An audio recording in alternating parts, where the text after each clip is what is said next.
an audition. 75 Islamic kids selected, competing to make it to the last 15 of the Member 2018. This is the Member. Eviction of the Member starts from 6th, 13th and 20th of May 2018. The Member. 15 contestants vying for the first spot of Quran reciting, Hadith drama and Dawah comes off on the 9th of June 2018 at the forecourt of Islamic Senior High School Mosque. Inshallah. The Member.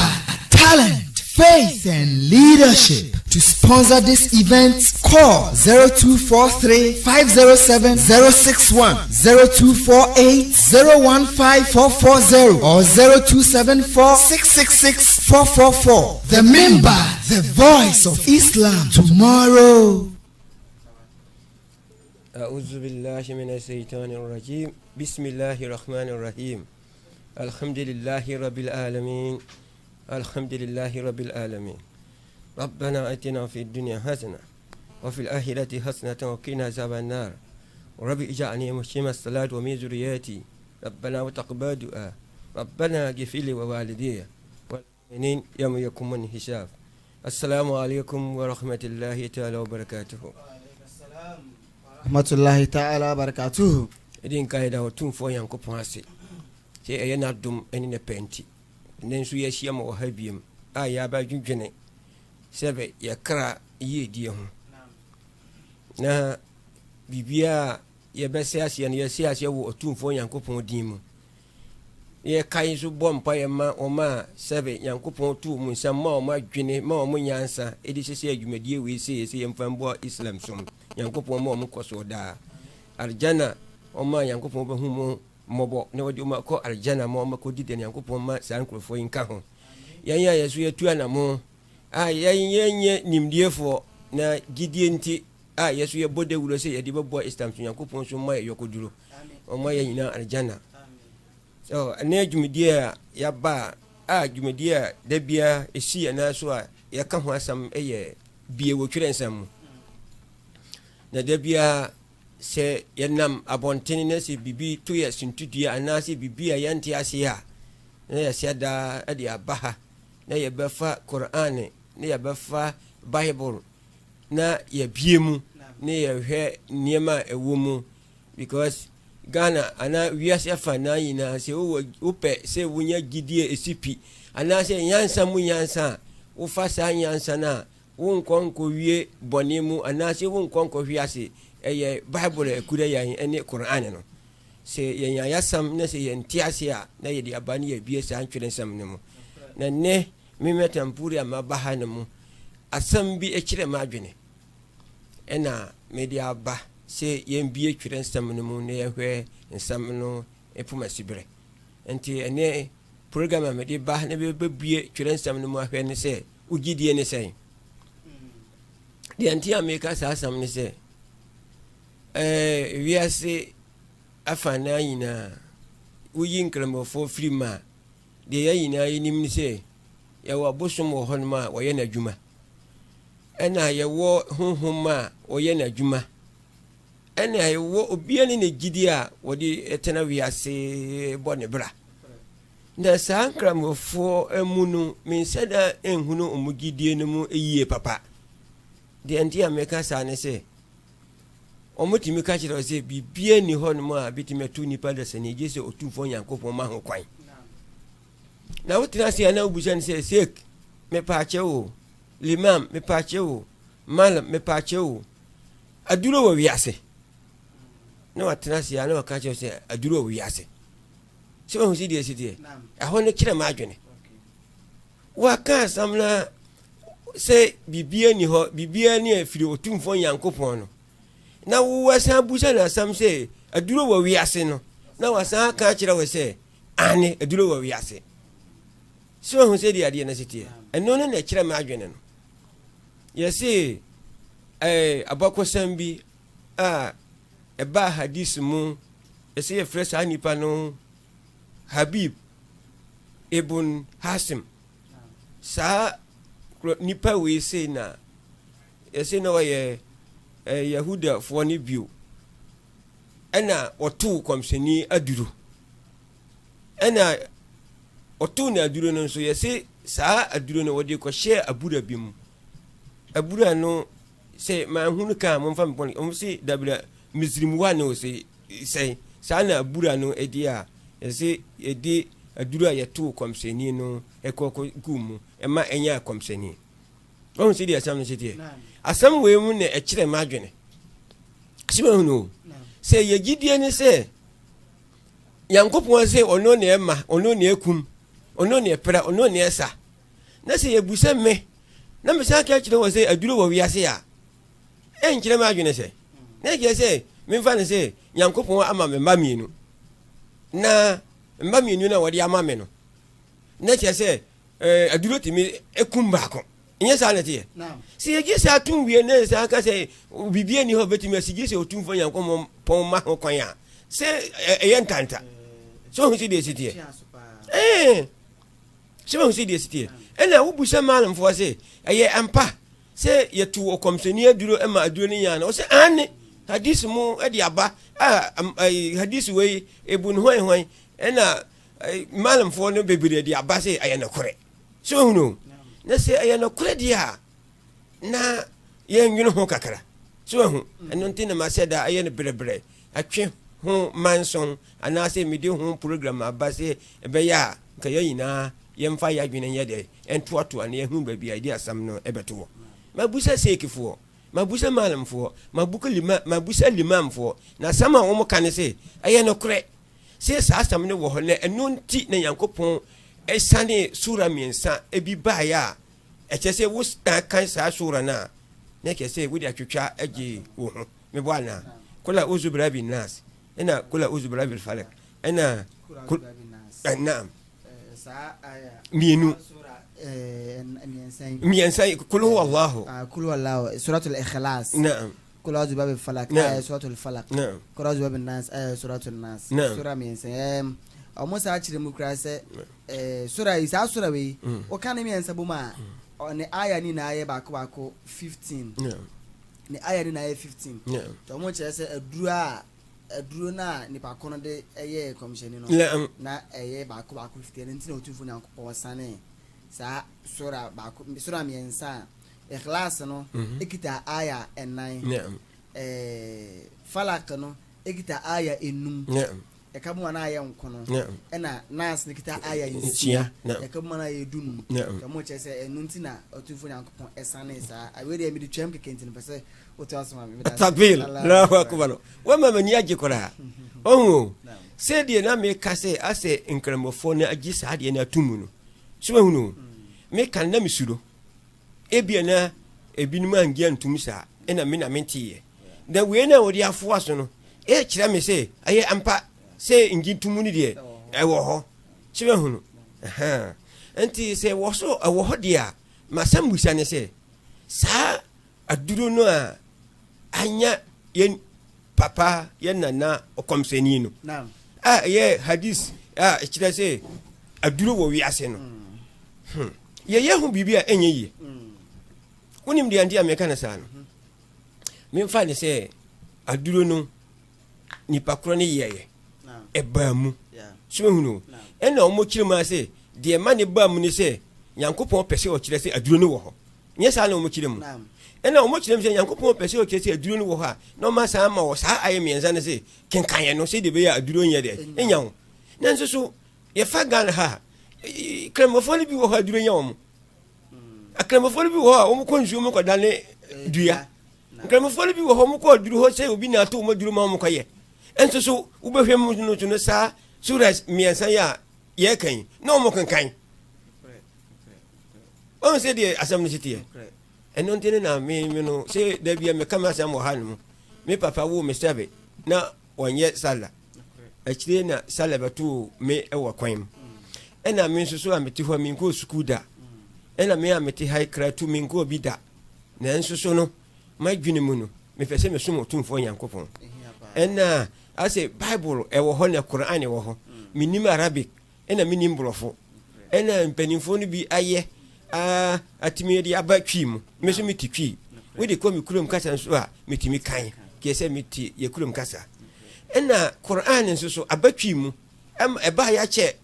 ba ya twa me se mentimi enhaha mani ka betimi aka se bia 7 to 10 years dia adu na nipa bebere ne nso enye de empe ne kan because baby afiri ba ya no ene ne nkyira se ye no ya na nipa mpese o meye de o gi atum na de anti a me kan sa ne se me de ma gi sa Quran na ye de atuma me kan e di pe me mfa so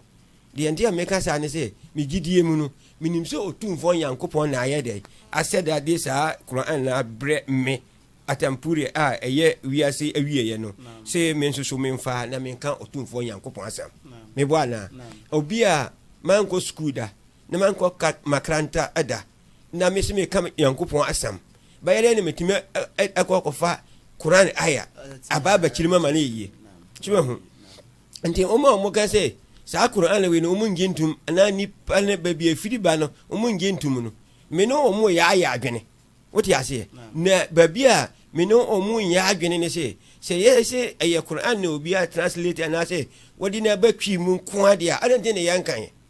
so hu se de ade nsite ono no wanka se bia bibi fufuro ne woye yo Quran ena ono ti Arabic ena ono ye ne se sa na te de me ti Arabic de me fambre me kurom kasa mu ena odi aba nti yenko kan ne ye hwese odi bae no eye anase enye adante ne yanye ne sa Yankopon ma ye nyina abotere nti sa asamna eda ho no mu se ye tu komseni aduro ema aduro ni nya no a ekire se aduro wo ho no ye betimi ye hu bibi kakra nka ye beye unim de anti ameka sa asam no mame Quran wa okay se de esitie no manfo bebre wo ho ma kola uzubra bil falik balabin nas bilabil hoy ne kul wallahu umukan ne so sebe en so hetu wo mu aduro nya wo mu bibia nya wo mu eno ama na me pese nka ye hu chapter no anase hadisi no ye ko hu suku anase ye hu kire enti me no madika ka adikre se min ko school ena mi so a min ko makaranta min ko kratu madwene ena me yede me baba kire fa sa hadisi no enti madwene na me baba kire ni ni yagi atumisa se aduro wo ho chane tie dia ba bia me pese me kan na me so mitimi wuramu na me yesa hadisi ni bibinu ena me pese ye ko no okay Uma me Quran chapter 25 verse 53 chidi esiti ya no na ya hunu ensamna esibire ne ba bia pese ye dia samna ko Quran 25 53 Quran chapter 25 rather naam 25 verse 53 naam Suratul Furqan naam wase enti ma innesutie ma etiafo no se hadisi ni de ni pakro ni ntimi enfa hadisi ni mba twimu me bwana ay Arabic nti me se atampuri me kokanya enyeye Quran ne yari aba ena me so ma ko hunna ma hunu wi se na me pese me kan wasam ena Quran no wo ka kire yese to kani na minti de asenti ma nesutie ma etiafo no ena Quran ne ka kire atampuri se wo ba hunu dia hwaniye na wanye sitie wantie omo wanje o masam na ntum atiafo no manje o masam na ntum naam na fa Quran no di appreciate awon ene sa na tie dia se ekoba se wo se won ji o ntum dia kono ko hwe dia Quran ne wo ana se Quran ne aka na asama o mo ka no fa Quran ne mu nsam na di tia o mo dia Quran ne aka no gi eno mum tum na gina pintin ko pemse wo so ba ka se dia o mo ka ne nya na kore naam apredia eye kese pa kese asam na wo baka no se eye Quran na aka dia gina Quran nsam no mu dendende manti o ma asam na o mo ka na se naam na ono no ne wa ma epumienu no tene ono sa Yankopon na me ye ka se gini di no ono na wo ma sa epumienu ni tene a bibie ni hono mo abetimi asini kwan anase bibie ni hono mo a ebetimi ama pona ayede agina Yankopon sa Yankopon we no se ginetum na fa ne nsam no ne die presie wo atiyefo nim on se di o sitie o se yemfa Quran ne yade efendi appreciate ntia won nam ene sa na tie dia yebe fili baby ayewo no ne yakwa Quran chapter 33 verse 18 na yehwe asem so a ewo ho atiyefo marika ka mensam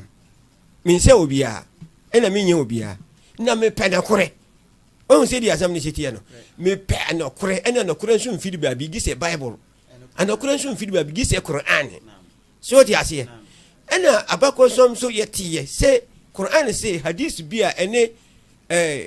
kɔmsɛni anabi Muhammad sallallahu alaihi wasallam ɔsɛ hadith bi a ɛne Quran yɛmfa no ɛno wotumi yɛ ho bibi ma no yɛyɛ mɛbɔ ana ɛnti Quran ne nasɛm na yɛka ne no Quran yɛ ma yɛ asɛm bi ɔsɛ Quran chapter 33 verse 18 no say naam ka say naam hwan na obetumi achiaje mu afiri ala ho sɛ ɛyɛ ne pɛsɛ ɔde ɔhaw bi beba mo so anaasɛ ɔpɛsɛ ɔyɛ mo ahumɔborɔ bi a takbir Allahu akbar asɛm na ɛda hɔ no mu no ɛnie o kan ne baako na menkyerɛ ma adwene kakra ɔse ka sɛ Nyankopɔn se atampuri ɛnka sɛ hwan na obetumi achicha agye mo na wɔbusa sɛ atampuri ti hɔ yi Nyankopɔn se ɔbɛma wɔ nan abu mebɔ ana ɛna wɔhyehyɛ ato hɔ sɛ ɛduru hɔ a nonsia bo a wɔ nan ne babu ɛna wɔbusa sɛ nti hwan ɛna bɛtumi aka kyerɛ wo atampuri sɛ wɔ nan ne mema ne mbu wote aseɛ wɔbusa asɛm o sɛ aduru wɔ hɔ deɛ a na yɛka kyerɛ Nyankopɔn sɛ habib labibo sɛ hwan deɛ wɔto kɔmteni aduru no na yɛka kyerɛ sɛ wɔwɔ hɔ ɔne tumi tu aduro ɛma ne kan kɔmsɛni nam to aso na yɛhwɛ adeɛ afiri ala ho na wɔsan busa sɛ na wɔ hɔ ne bɛtumi asiw kwan na Nyankopɔn so ɛyɛ ne pɛ sɛ na humɔborɔ wɔde ma wo sɛ ɛyɛ ne pɛ sɛ ɔde ɔhaw bi bɛba mo so nam sɛ wahunu o ɛna wɔsan busa sɛ nkɛ ɛkɔyɛ sɛ Nyankopɔn pɛ sɛ ɔde haw bi ba wo so a ɛnti aduro no bɛtumi atwitwa adwo wɔ anaa Nyankopɔn abusa kwasen wote aseɛ na sɛ wogye tom sɛ ane Nyankopɔn obi bɛtumi a aduro no bɛtumi a na kɛ sɛ wate Nyankopɔn wahoɔden so mebɔ ana na sɛ wogye tom sɛ Nyankopɔn so ka bibia ni hɔ a bɛtumi ayɛ deɛ a na aduro ni hɔ asɛm no wohunu baabi a mepɛ sɛ mekyerɛ kakra sɛ ɔpɛ sɛ ɔyɛ mo ahomɔborɔ bi a nam sɛ ɛna wɔtoa so ka sɛ kɔmsɛni no memfa ne sɛ Nyankopɔn soma ne sɛ wɔnkɔ aboabo nkɔka ɔtumfoɔ Nyankopɔn asɛm mebɔ ana wɔyɛ ɔkɔmsɛni ahomɔborɔ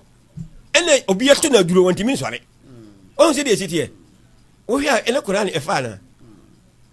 hwɛ asɛm no mu yie o Nyankopɔn busɛɛ sɛ ɔno ne pɛ mu no ɛna ɔse kɔ aboabo na kɔkɔka Nyankopɔn asɛm ɛna obi nso so adi aduro ato kɔmsɛni ɛna wabubu da hɔ ɔhu sɛ deɛ asɛm no siteɛ ɛne saa ne teɛ deɛ megidie yɛayɛ me sɛ aduro no a nipa ne sɛ wɔto kɔmsɛni no ebia bibi saa ɛbaa mu ba nyɛ ne nkyerɛ aseɛ no sɛ aduro na anya kɔmsɛni na ɔda hɔ deɛ mepɛ sɛ mekyerɛ no no mepɛ sɛ hadisi no yɛyɛ ho bibi ɛna memfa bibi nso nyɛ hadisi no bibi mede Quran na ɛyɛ dɛ ɛyɛ no bibi ɛna saa ne teɛ deɛ a yɛbɛfiri Quran chapter 33 verse 18 no hɔ ne yɛkɔ Quran chapter 39 verses 39 na yɛhwɛ asɛm a ɛwɔ hɔ no mu chapter 39 wahu sɛ deɛ asitiɛ no 39 nam wahu sɛ deɛ asɛm no sitiɛ no wahu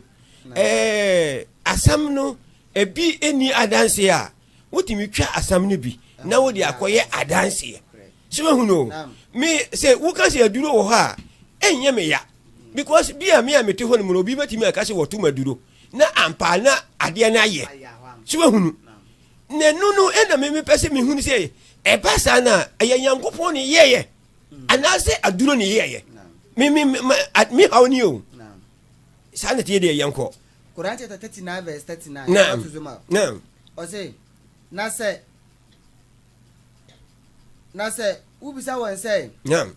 hwan na ɔbɔɔ ɔsoro naam ahodoɔ ne asase no a naam esi pi sɛ naam obeyi ano sɛ naam takbir Allahu akbar so wahu sɛ deɛ sitiɛ asɛm no a meka no so yɛsa gyina gidie so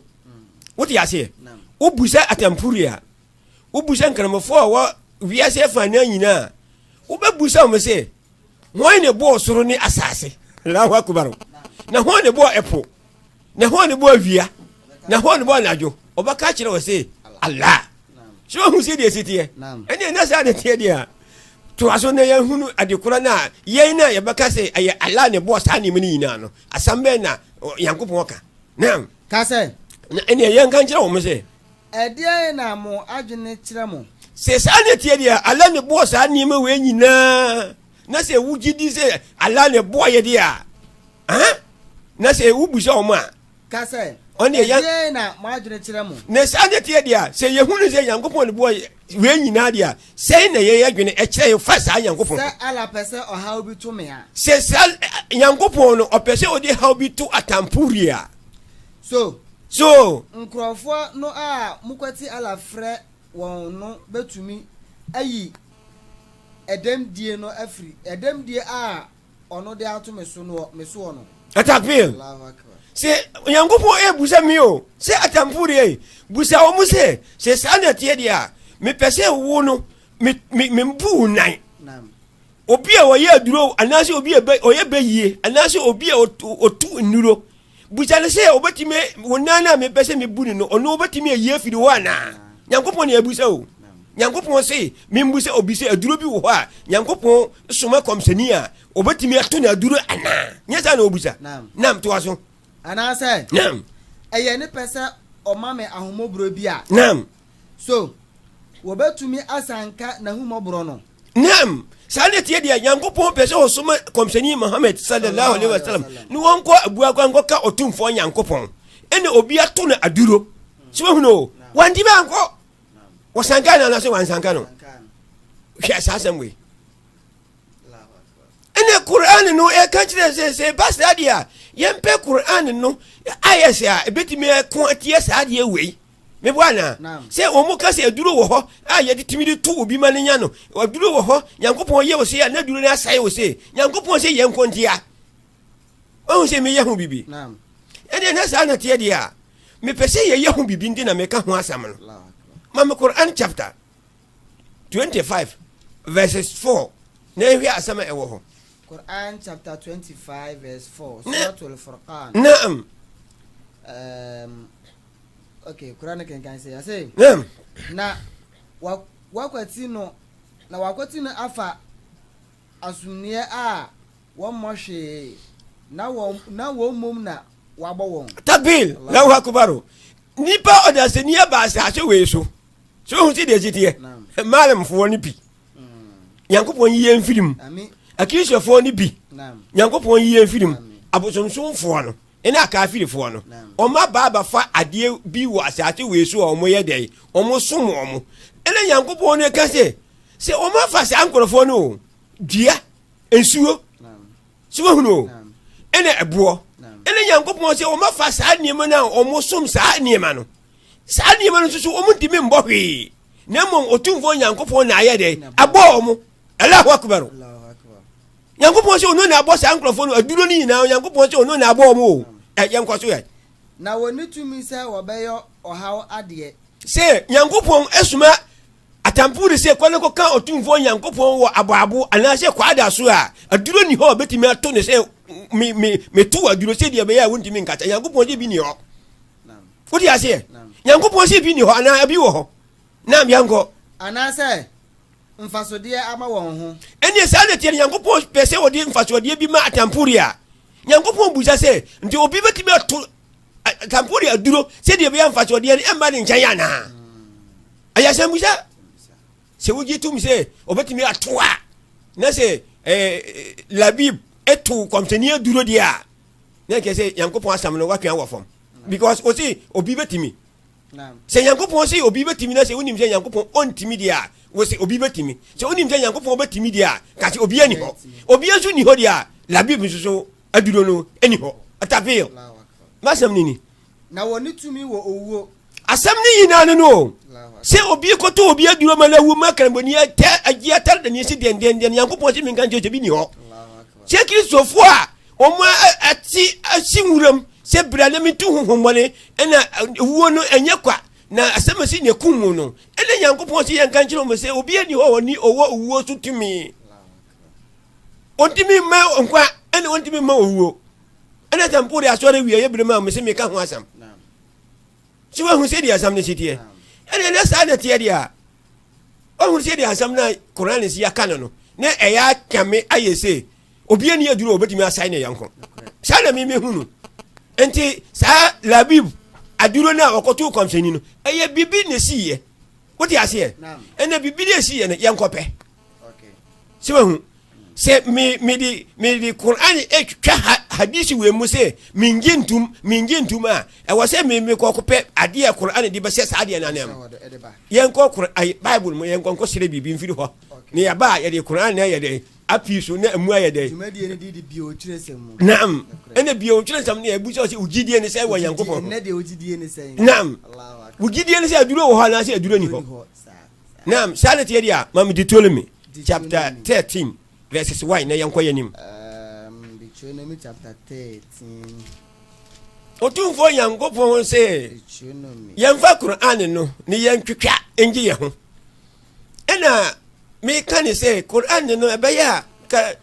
yankenkan mi ukome dem se sia Methodist for bush e wo me dem Yahoo for e wo me dem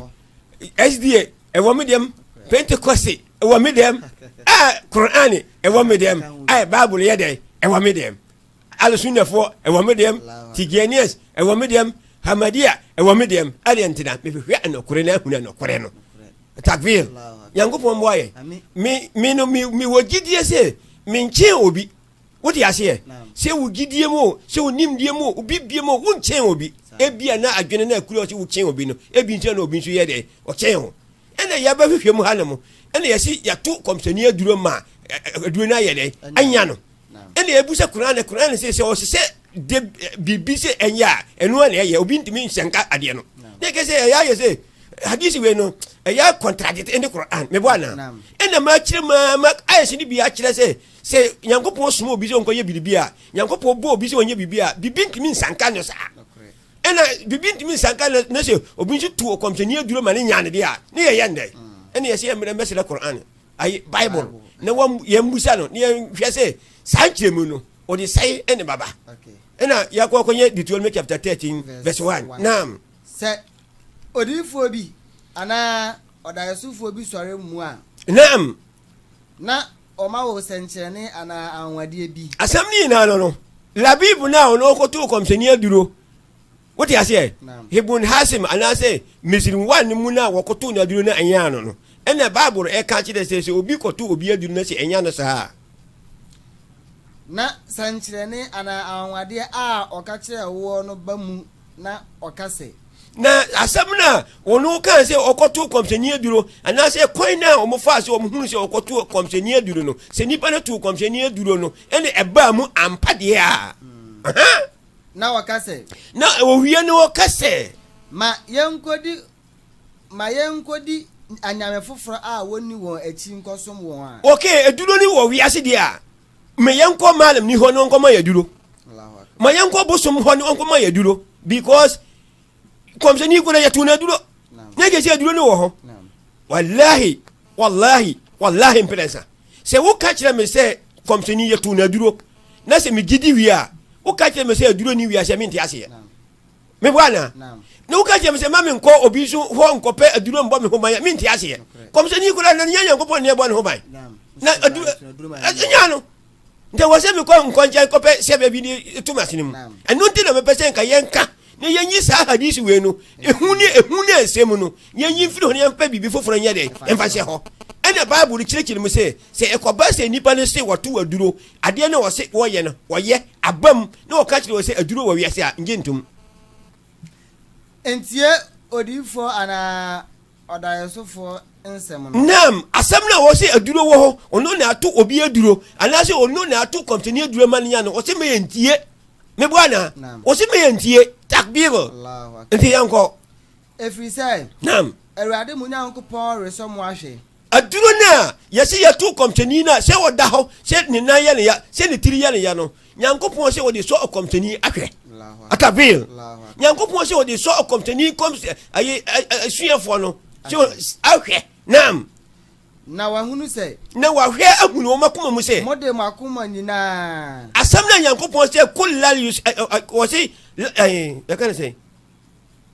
kullal yusibana ana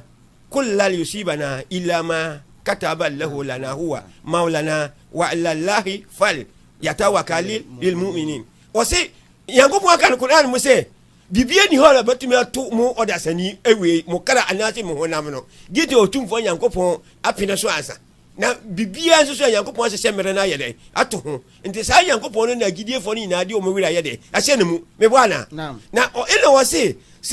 o hwe se sa Samuel ni Quran ya ka no wo begie atum se Nyankopɔn ne ye anase obi ne tu komse ni aduro yes ana tie to aso o se nam mode makuma nyina na mokra nyina do Awurade mu Nyankopɔn ana de ntie wo masa de ne bam ene wo bu se wo hwe se sa Nyankopɔn ne o ka se bibie ni ho no afa de wo beka se aduro wo ha na se bi ni ho aduro wo ho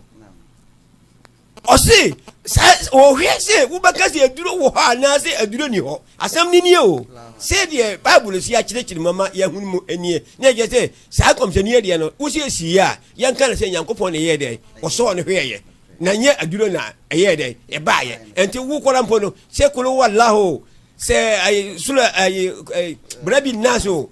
faleko wo ya Nyankopɔn so hwe no e beti ma ye de e be ba wo so eno nti na nkramofo no na nam e so hwe eno nti na nkramofo no e wo ahanemu a e so hwe ba ye so a na ya hunu we no na ya ye ne se eye aduro na ya kinkini e ko nsuom ye ko bosom mo nkramofo no e di sebe kawa said ye baya ye di besi o haw na beba omoso no ehu kwan because aduro wo ho e bi nya akomsani ene Yankopɔn se ye nso hwe ene se na tie dia ye busa se ye nso hwe ampana ye ko ye Quran mo so ni ye ko hwe ye nye biafo so Quran chapter 27 verses 40 na ye hwe dia wo di 39 na ye hunu mu apono ade ente na tampore meni abere ameka anwumre mi amete ho no sesi yayi me ye nipa bi a me ka se me kire ma bakosam ne ba bi a me firi a me nya obi a ene wuduru me fi a ente se manfo fie no woti ase ye bi ni ho sa ena mi hwe me fie mfa nya hantansam woti ase ye ena school na man ko no so mi ntimi ye me ho hantan me ne ye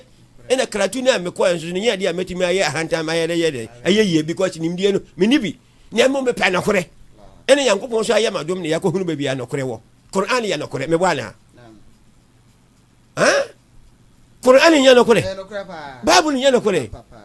wa kul jaa al haqu wa zahaka al bayt inna al baytula kana zahuko na kore no asani aba enti nkonto pona ya de adwani ampase no kore ne ba nkonto pona ya se o ya de odwane albi na medi agide me bwana Yankopɔn kan Bible no se sa aduro bi a etimi to nipa no anya aduro na ya Yankopɔn so hwe ene ese sa na tie de ya mbere Quran no mbesira no ne wonto aya so ne yanko yenim me bwana Quran chapter 27 verse 40 what's it 39 27 verse 39 nam Quran kan say yawa o ka say nam oh mpanimfo enomonyamfo nam mumu wan na ode na hinwa bebre me ansa na wode won ho aba me ho abebre won ho ase ama me nam ewe de me nkire mu kakran ko akide wo se de be ya nipa bate ase sa ensohwe ni bi no ana se sa aduro ni bi na ewo wiase no eno ho ne yakoko pie no woti ase ya ka se asem si wo aduro a eno eho ne yakoko pie sese wo Quran mo no Quran chapter 27 verse 39 ene ya wo mu no me bwana ene Solomon ene wo busa nipa dasani ene wo busa muotia se ohima bi eba me nkyan me bwana ohima na eba me nkyan no wagya ne nkonwa wagya ne bibia ewo fie na hwan ene betimi akọ ahima ni fie akọ fa saade no abre me Solomon ombre halimo no na konwa na hyese te se de mam radio ya hyese na halimo hwan ne betimi aye nam ohodefo kurufuo bia ofiri jinifo no mu ka say nam abasa no na je say ye wonkrofo bi wo no ho a obeti me fa say oye muotia anase oye obi a otimi sumeye mu nsam eye me bwana ene wo ka kire sa Solomon say asam na wa buchan me metimi aye nam wo say nam me de bebre wo ansa na wasore afiri waso ya se konwa na wo pede a me metimi akokofa konwa na bere wo ansa na wasore afiri ha sana motene ye de o kan ye nam ye nto aso na esipi say eye no kure se me wo hutumi na me fata say ujimi no kure die nam ene ɛne saa na tie dia asɛm na me aka kyerɛ wo no me waduro wahu sɛ deɛ sitie me waduro a matimi akɔkɔfa adeɛ na aba aduro na me wɔ no ɛyɛ tumi ɛna me wɔ a me matimi ayɛ dɛn atimi akɔkɔfa adeɛ na abere wansa na wasɔ na firi baabi a woteɛ no na me yɛntoa so onipa baako bi a ɔwɔ nimdeɛ wɔ nwoma no mu ka sɛ ɛne obi nso so a ɔwɔ nimdeɛ ɛwɔ nwoma no mu nim Nyankopɔn mu ho asɛm kakra ɛwɔ ne mu a ɔno nso ka kyerɛ saa Solomon ne sɛ mede bɛbrɛ wo ntɛm akyɛn sɛ wobɛbɔ w'ani ntɔtoro atapil ɛne saa na tie deɛ mo deɛ na ka kyerɛ wɔ sɛ ɔde bɛbrɛ wansa na wasɔre mebɔ ana wodeɛ wonkata w'ani nti no na meme deɛ no mayɛ deɛ mede aberɛ wo saa na tie deɛ yɛnkɔ yɛnim na berɛ a wohu sɛ wahyehyɛ asi n'anim no na ɛberɛ a Solomon ɛbɔɔ n'ani na obieyɛ no na adeɛ na Nyankopɔn Solomon ɛbu sɛ ɔmo sɛ ɔmo hɔ ne bɛtumi akɔfa aba no na wakɔfa akonnwa no aba hyehyɛ asi Solomon anim kɛsɛ aduro no aba ayɛ adwuma so wahu sɛ deɛ ɛsiteɛ ɛnkaramɔfoɔ aduro no ni o wɔn sɛ aduro wɔ wiase ɛne saa na teɛ deɛ a yɛna na Solomon obi a na Nyankopɔn ma mmoa tie ne kasa na ɔno nso te mmoa kasa mebo ana yɛhwɛ Gideon ne akura no ne yɛmmu sɛ Solomon sɛ aduro no obi akɔfa akonnwa no abrɛ wo saa pɛpɛpɛ ne yɛto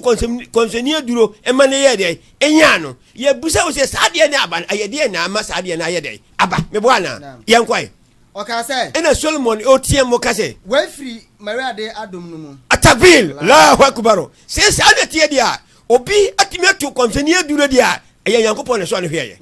sɛ obi atimi akɔfa akonnwa abrɛ me deɛ a Nyankopɔn ne dom nipa koroma ne kɔfa baayɛ nam na ɔde asɔme ahyɛ sɛ nam meyɛ n'asefoɔ anaa atabil meyɛ obonia yɛni atabil Allahu akbar Bible say Nyankopɔn si ɔde so wahwɛ ɛne Quran ne ka kyerɛ sɛ wei ne aba Solomon abrɛ bo ɛne Solomon no ka sɛ ɛyɛ otumfoɔ Nyankopɔn ne ɛde so na ahwɛ na wahwɛ sɛ ɔbɛyɛ bonia yi anaasɛ ɔbɛyɛ ndaaseɛfoɔ ɛnsi so kɔmanim ɔsɛ nam na obiara a ɔbɛyɛ n'asefoɔ no yɛ n'asefoɔ ma ɔno ankasa ne kra na sɛ wo a wobɛtena asase wei so na wobɛgye atum sɛ aduro yɛ kɔmsɛni a wonam nipa mu wonam nsuo mu na wonam dua mu na wopɛ aduro de ayɛ wo ho ne mu no wona sɛ woantimi anda ɔtumfoɔ Nyankopɔn ase a Nyankopɔn se menka nkyerɛ ɔne sɛ obi a ɔbɛda ɔtumfoɔ Nyankopɔn se deɛ bɛba ne fa biara no deɛ bɛto ne ba no ɛyɛ Nyankopɔn deɛ bɛto ɔnoa mu no ɛyɛ Nyankopɔn deɛ bɛto ne abrɛbom ɛyɛ Nyankopɔn deɛ sɛ ɔhia no ɛyɛ Nyankopɔn wɔwɔ sika ɛyɛ Nyankopɔn no ɔsɛ woyɛ aseda saa anaasɛ woyɛ nnaasefoɔ saa woyɛ nnaase de ma wankasa nkasa wokara yie die nam nam obiara a ɔbɛyɛ bonia yɛni no na obi nso so a bibi saa bɛto no na ɔsɛ yɛto kɔmsɛni aduro ma no nya no ɔno nso kɔ nipa hɔ kɔkɔgye bambɔ no wa wobɛyɛ bonia yɛ na wamfa ma ɔtumfoɔ Nyankopɔn no ɛneɛ nam nokure nie ɛyɛ nokorɛ paa Awurade no deɛ ɔyɛ ɔdɛɛfoɔ a ɔde ne ho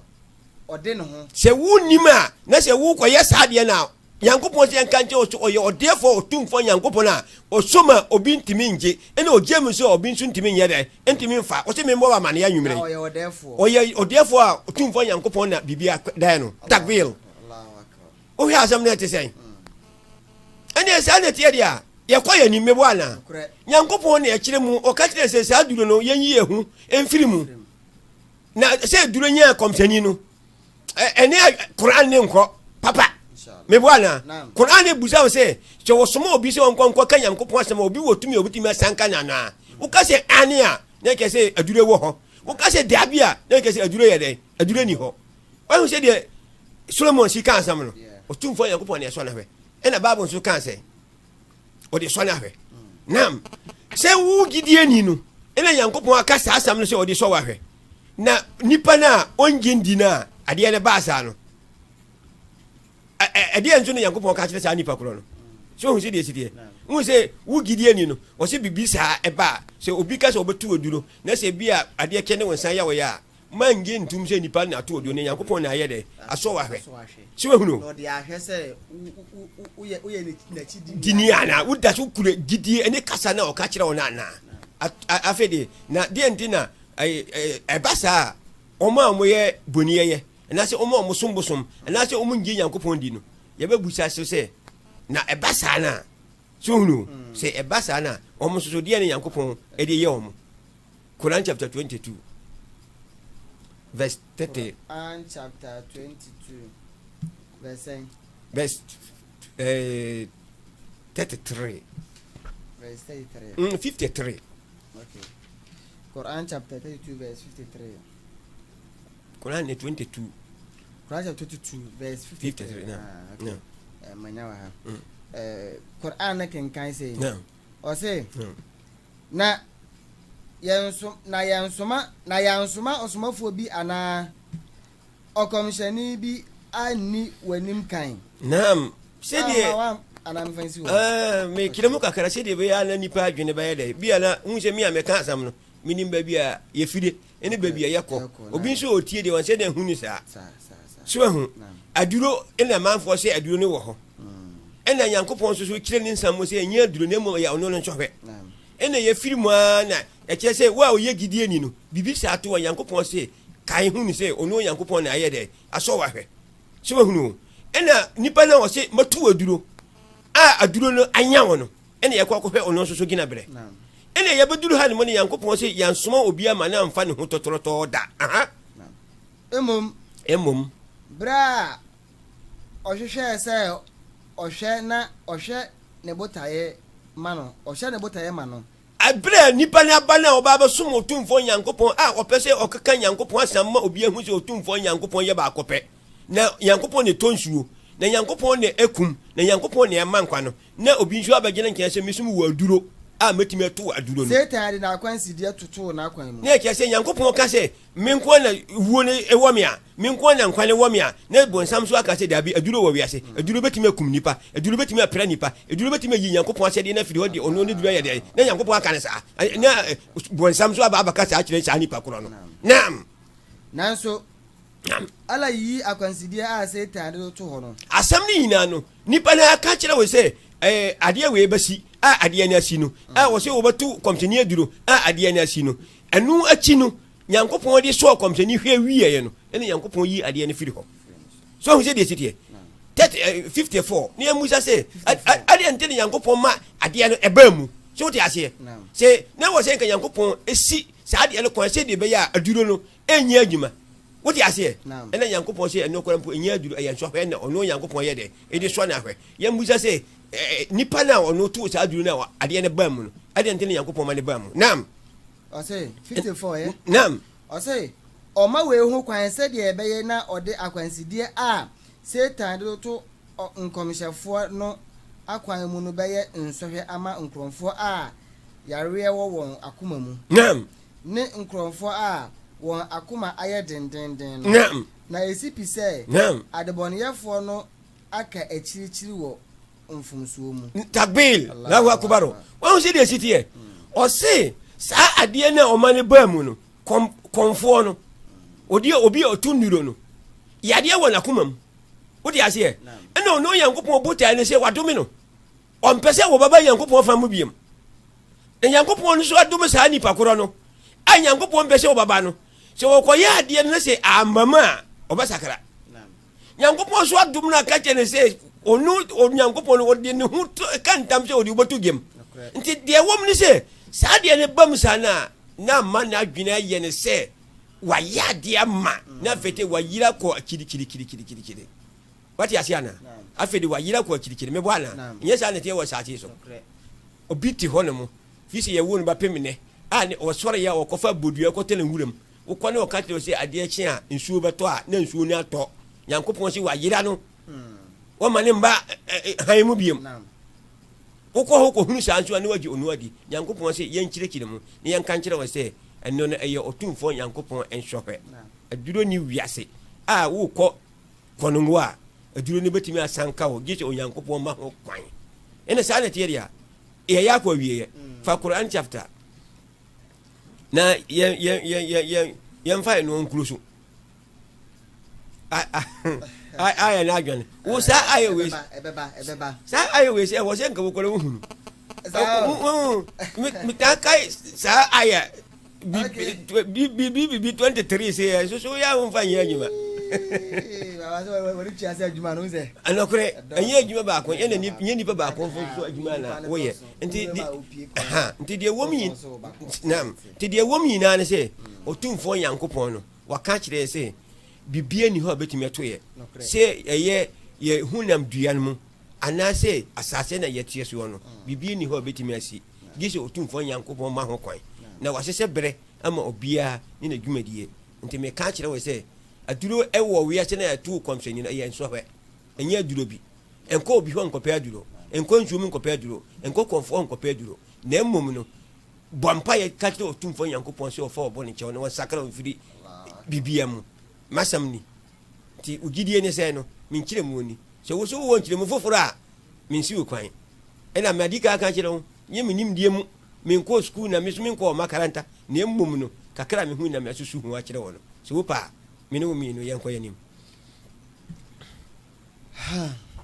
malam no munso mame yeah ati for masu gusu amutie mama online radio ya ne ye malam Zakaria Tampuri ena ye chichen komo efa dwumade ya tuni din se bi o kyeresimu ne ode ye fa bebi a ye frɛ ye wat ono akasa atuni din se ogidie ne sen na me de abrebia meta ofie ha na malam obetume ha ade ba ko a me in particular manage malam no dwumadi on se whenever orema or the topic eba no he makes sure say the topic no and the quotations are obey no ebe go accordingly say on be fa ugidi ni say now on be ma quotations are contrary to ugidi ni say ye hye nsema ye malam okan ya na say o kasa afa gidia ye mu bi ye wofa say ye commissioni Muhammad sallallahu alaihi wasallam ye to obi o si friend say malam Labib ibn Hashim ena malam bondi na etu na duro e ma enam sa yesu ntima otumfo Nyankopɔn me ka me nam de kan otumfo Nyankopɔn de sa sura e fe no suratul ikhlas suratul falaq suratul nas e de bai sere be ya komisheni de ebe bono de charge no every sa duro na ni ba konto no de ntia de ma de twam ne say omo kire say sa sura no eye on ka no mo na kire so bambo Bible ekita aya ba ko 15 sa sura me nsa no ikhlas no ekita aya 4 falak ekita aya 5 e ka bo na aya nkono ena nas na ekita aya ba ko nsia e ka bo na edu enu 15 omo kire say aduro na nipa no to ye no se o so ko sha bule aha ye say bule ni de muslim one o say hon omo say o chichire ba ko chichire aduro no aduro we ba ko 15 no do ko sha bule ni enu nti na otumfo Nyankopɔn enso sane sa so ra ba ko dunum aya dunum ba ko biya sane ba ko na say o yusu sa sura na ya ho Bible sa sura we de obi enim say ya ho Bible na mum ensama malam ayusu Bible ene Quran we ade a kyerɛkyerɛ mu ana akyerɛ yɛn sɛ ɛyɛ nsɔhwɛ bi ena otumfo Nyankopɔn ede to commission no so ye hye Solomon asema na wo kan ho ana betimi akofo makunya abre me hemala kunya abre me ba ko se me metimi o nsɔre ha enkoma na makɔ aba ba ko no si da bi me de wo mbo wani sei ente no na makofa pampanya pa ya ni ba no so oda na ho na kunya ni si wa hye na ke se duro na anya se duro no anya no duro na ni pa ko wo no anya no na emom Solomon ka se eye se Nyankopɔn e de so ni gidie awe se oda so di na chi na se oyeboni ayi ni na se utimi bibi a ana se bibi si a e otufu Nyankopɔn e na so na Deuteronomy chapter 13 verse 1 so aye there awon Moses dia no so na Deuteronomy right yes chapter 13 verse 1 and so you can so no say I just say o de so wa hwe every am na hu say o da so di na kia na di ni ma na say why boni ayi ni no o zana meka one thing na me pewo ye malam na jumadi no ten bia no Bible Quran Bible na nkasa Bible kasa me ntie Quran kasa me ntie Bible le nie etiefu amohwe no enie Bible no sorry Quran ni enie Bible no so no enie yen Bible a eni de na eno a enye Bible fufuro bia na malam de kasa Quran na o de kasa no eya asante kasa na emum se ubie ma we hunu say Arab no e won chen na asante kasa no so won chen Arab no won chen na asante kasa no won chen so wo hwe translation a omo ye for English na Arab no won chen na English no won chen e kire say Quran we so mfunso bi anu ho say de ye mu bi je English die ni di no e wo say we so gidi sa pepe Malam Zakaria Tampuri na motene kanetefo Bapa na justice to and some of the band and ugidie ni say a question will be say who agidie say ye to commission ye drum ani nyana na ono no asase say who agidie say ye to commission ye drum ani nyana dia Quran so kan Quran chapter 33:18 say ono shini bo say obaye obi papa Yankopon obi betimi asanka sa papa na wo sa question no na wa man Yankopon answer wo kan say aduro no woto ne dia na ke say yes obi betimi ya sanka otunfo Yankopon ade a wahye say woni wan ji sa sam na ntum na say wo gidi say de Yankopon kan na ye adwuma dia na aduro ko ani ho na mum na ye ntwe na say na misika no Madam Zakaria Tampuri program na or the prayer me da bia if no na no kopim no mu adwuma dia wato ne say wo gidi bio tresemu na ye fa baby a friend say bio tresemu wow monitor programs no to mean say de bia na malam beba no or the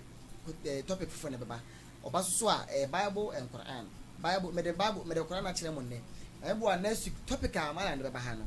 mesa the Bible kro na o de shekala na ye blue me the Bible kro we ya me na metna dwe me the Bible kro we ya be kire we say Bible ya me pa Quran inshallah inshallah me na metna me the Quran we e be sa kire tiefo mo say e ampa Bible we ya Bible tuntum we ano kokko no and one am de be kire mo honorable listeners as I'm saying we are on the program Mam Online the program for this afternoon is Biotresemu. Open your scripture. Open your scripture. Biotresemu. That's Malam, which is brought to us by Malam Zakaria Tampuri, popularly known as Ebeba. I call him Ebeba. When the quotation is not coming, he will just Ebeba, and all of a sudden you see the quotation will be flowing like that. No book, no nothing at all. Just everything from his head. Atakbir. Allahu Akbar. Otimfo Nyankopon Oma HD for eba no enya sa tumi we ya ye de besu ade ne bi because if someone comes to sit in the studio without any book without anything written just mention the quotation you open there everything is there just mention the Quranic quotation you open there everything is there mention the Bible quotation everything is there come on is it that normal honorable listeners it's not normal the American say obi abetna afidie mu na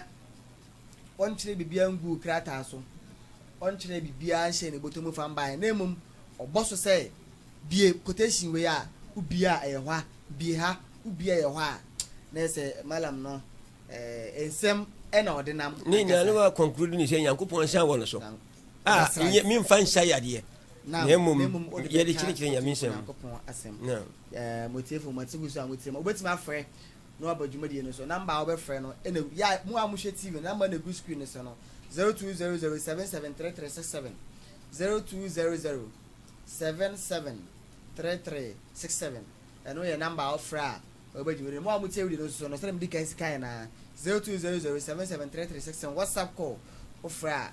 question bia wode malam bia no malam be de bia metaya ade we malam o de onim se betaye esi a adwumadi a ye de eba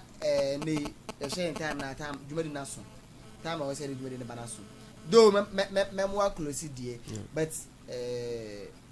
program you record there go to Facebook YouTube obi a na after later ebia no na ya bo Ghana obi ho America afi na ewia abo no pa ewia no mo say afi na juma gidigidi wo ebia anwumre na oba behwe then na bia amala wo so kwa no wo du fie kra o jijo nti se question bia odwumadi ni ma o de bai na e wo se ofre na nka obisa na emum esense ebra oba betie ne yapon ne oba behwe no Facebook and YouTube nti e wo se still na ne question obisa na mboa nti me obisa me amintimi ya no so kwa mesre se wo de o number no ebetuja na omo eba be hwe ne after no na oma bisa oma frɛ wa kasa direct na bisa question bia e fa ho bia nti malam bo number ya me yene yie mai ya me WhatsApp line no ye 0244 10 81 24 0244 10 81 24 se upe sa vodan so ha no so ye 0204 30 60 89 0204 30 60 89 se wo busama inshallah muai bia wo Nyankopon ba bo ma media ma malam ba to se si Vodafone so bi ma me 0204 30 60 89 therefore say me kan sika malam Zakaria Tampore djuma di ode breye no e bi o twire se me na fa bia ye friend say ugidie ene sen se ugidi say ya to commission ya do mani nyane dia e kire se adu owiase malam kire se unya difuo bia oba be ka kire ono no se commission ya adu ya commission ni na wasa e chan wasa be ka kire se adu ni wiase de won jintu and wa amfa ne tim na ka o yusu Quran and Bible number na malam de tuja na me say subim amati phobia number no e 0200 number no e 0244 malam 0244 me boy ye fi ha number na me bo yes studio na mesra mo nya studio number no we malam na me si subim 0244 10 81 24 0244 10 81 24 ene e malam Zakaria Tampore the number no eno MTN Vodafone so ye 0204 30 60 89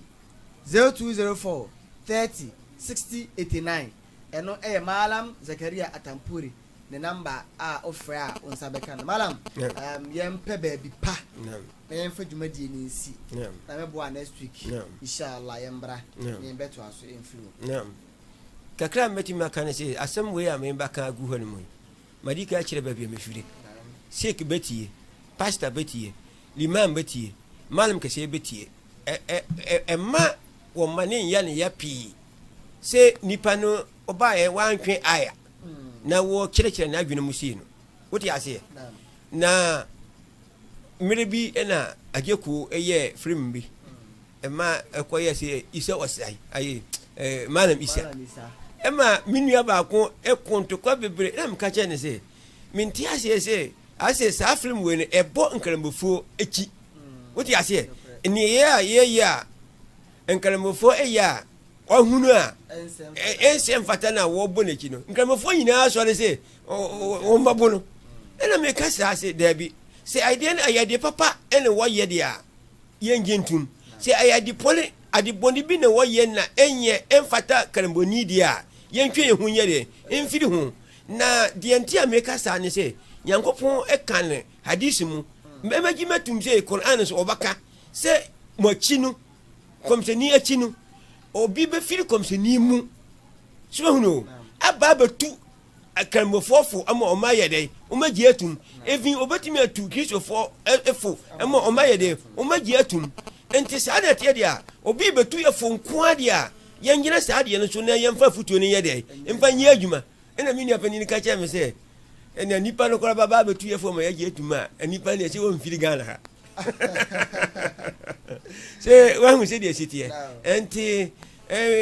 tiefo amutie me kakra me de jam no se ebia na nipa ne de entimi mfiri Ghana ha se ana ye nipa ye ka no na ya dwene yeye na mmom me pese me ka kire me se bibie ni ho no ma Nyankopon pese wo ya enye de entimi nye se futuo ba na se nye aya akasie ne ebetwe na mmom ye adwenkire ene Quran aya se kwa ye ngenye de entimi de mano besi ha Nyankopon oma ye hon brasie hon ti se de odima komshefo no oma ye kasa nso ahweyie se de be ya ye be di komshefo no anamamu na Nyankopon akane Matthew chapter 10 verse 40 say wa obudi komshefo no anamumu ne wa yen pepepe no ba bi komshefo no batena wo so ba ye de batena mu bi Nyankopon ma ye nyina yokoduro na de enti ye pere no enye wiase ne ye temwada na se arjana no yankopɔn ma yɛ nyinaa nkɔka aljanna sidi yɛ nyinaa yɛhwehwɛ no yankopɔn ngentu ma yɛ rabbana atina fid dunya hasana fil akhirati hasanatan wa qina azaban nar rabbi ij'alni muqima as-salat wa min zurriyyati rabbana wa taqabbal du'a rabbana ighfir li wa walidayya wal mu'minin yawma yaqumun hisab سبحان ربك رب العزة ما يصفون صلاة وللمرسلين الحمد لله رب العالمين. The rundown to the grand finale of the member is here. Mom Online Media Network, your house of Islamic content, present the member. There was an audition, 75 Islamic kids selected, competing to make it to the last 15 of the member 2018. This is the member. Eviction of the member starts from 13th and 20th of May 2018. The member 15 contestants vying for the first spot of Quran reciting, Hadith drama and Dawah comes off on the 9th of June 2018 at the forecourt of Islamic Senior High School Mosque. Inshallah. The member talent, faith and leadership. To sponsor this event, call 0243 507 061, 0248 015 440 or 0274 666 444. The member, the voice of Islam tomorrow.